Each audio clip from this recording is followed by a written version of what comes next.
மதுரை மாநகர போலீஸ் துறை குதிரைப்படைக்கு புதிதாக 6 குதிரைகள் அன்பளிப்பாக பெறப்பட்டுள்ளது. 1987 ஆண்டு முதல் மதுரை மாநகர காவல்துறையில் குதிரைப்படை செயல்பட்டு வருகிறது. 10 குதிரைகளுடன் துவங்கிய இந்த படையில் இருந்து 7 குதிரைகள் நாளடைவில் மூப்பு, பிணி காரணமாக இறந்தன.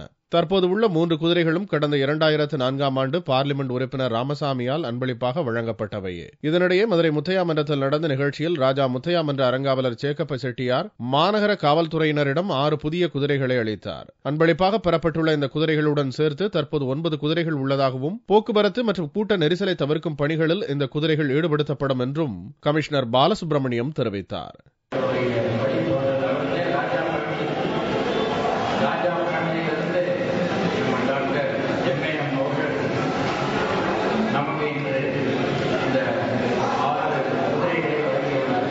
இந்நிகழ்ச்சியில் போலீஸ் துறையைச் சேர்ந்த துணை மற்றும் உதவி கமிஷனர்கள் மற்றும் போலீசார் கலந்து கொண்டனர்.